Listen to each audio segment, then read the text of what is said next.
नमस्ते. मी मुगाच्या डाळीच्या चकल्या बनवते आहे. त्याचं साहित्य दाखवते. हे त्याचं साहित्य आहे. ही मुगाची डाळ आहे. ही मुगाची डाळ आहे ना, कुकरला लावून घेतली, शिजवून एकदम मस्त. ही बघा, 1 वाटी मुगाची डाळ घ्यायची. म्हणजे आपल्याला जेवढे पाहिजे आहेत ना तेवढे करायची. 1 वाटी 2 वाट्या अशी. आणि याच्यामध्ये आहे ना मावेल तेवढं पीठ घ्यायचं आहे. मी तुम्हाला आधी साहित्य दाखवते. ही डाळ शिजवून घेतली आहे. याच्यामध्ये थोडं मीठ आणि हळद ही टाकलेली आहे. आता त्यासाठी दुसरं साहित्य हे ओवा आहे. हे आहे ना लसूण आणि मिरचीची पेस्ट आहे. हे तीळ आहेत, 1 चमचा घ्यायचे आहे. हे पीठ आहे तांदळाचं. हे तांदळाचं पीठ जेवढं डाळीमध्ये मावेल ना तेवढं घ्यायचं आहे. हिंग आहे, अर्धा चमचा घ्यायचा आहे. हळद टाकले मी, पण थोडीशी टाकणार आहे.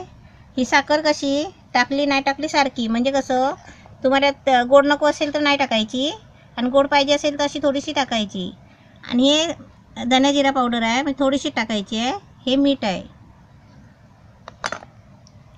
हे मी भांड्यामध्ये आहे ना, वाटक्यामध्ये अशी डाळ घेते. ह्याच्यामध्ये आहे ना डाळीमध्ये 1 चमचा तेल टाकायचे. म्हणजे तेल असे जास्त टाकले तरी चालतील, म्हणजे कसे ते खायला चांगले असतात. हे आहे ना लसूण आणि मिरचीची पेस्ट आहे.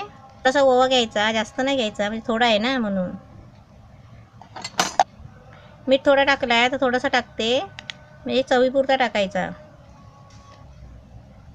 हिंग आहे, हा असा थोडासा टाकायचा.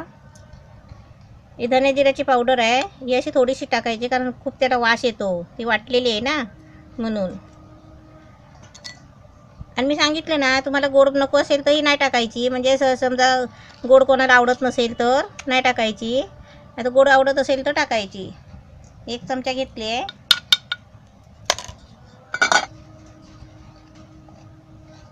थोडीशी हळद टाकते, म्हणजे हळद थोडी टाकली आहे पहिली. आता ह्याच्यामध्ये डाळीमध्ये जेवढं तांदळाचं पीठ लागेल ना, म्हणजे असं मऊ गोळा होईल ना, आपण चपातीला करतो तसा, असं करायचं आहे.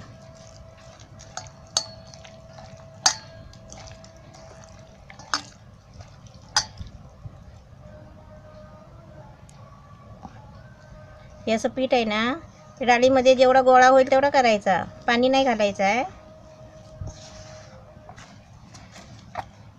मुगाच्या डाळीमध्ये कसं पाणी जरा कमी ठेवायचं. म्हणजे मी आता कसं जेवढं डाळ शिजायला पाणी लागतं ना तेवढंच ठेवायचं. आणि आपल्याला पाहिजे तेवढं, म्हणजे डाळीमध्ये आहे ना जेवढं पीठ लागेल ना तेवढंच पीठ घ्यायचं.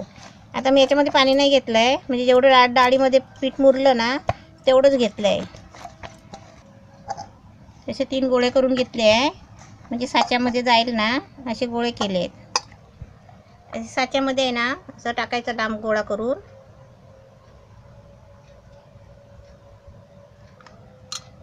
आता मी चकली पाडून दाखवते.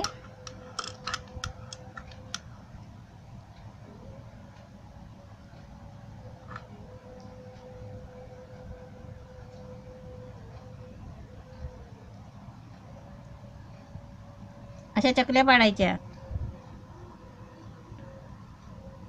अशा चकल्या पाडायच्या. हे असे सगळे चकल्या आहेत ना हे करून घेते. हे सगळे अशा चकल्या पाडून घेतल्या आहे. आता मी ते तळून घेते. गॅस पेटवला आहे, तेल पण ठेवलं आहे तापायला. तेल तापलं आहे. आता मी त्याच्यामध्ये अशा चकल्या सोडते. हे अशा सोडायच्या. पातळ काळूचा घ्यायचा, त्याने सोडायचा. हाताने सोडलं ना तर ते चकल्या तेलात जाईपर्यंत तुटतात.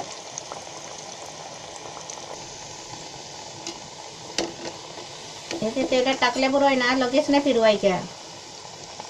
असे जरा सारखे करायचे, आणि तो म्हणजे जरा कडक झाले ना मग फिरवायचे.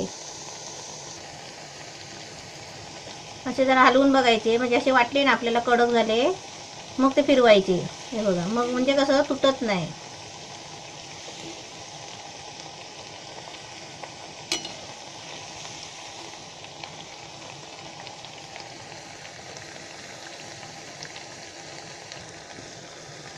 थोडा कलर यायला द्यायचा, म्हणजे एकदम पिवळा आहे ना, म्हणजे थोडासा कलर येईल, कारण ते डाळच पिवळी आहे त्याच्यामुळे कलर चेंज नाही होणार जास्त.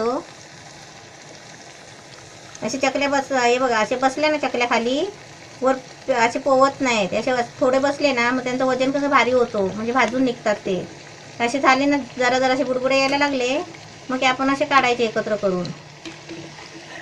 कलर पण छान आला आहे. असे मी सगळे तळून घेते आता. मुगाच्या डाळीच्या चकल्या मस्त झाल्या, छान झाल्यात एकदम. तुम्ही पण करा.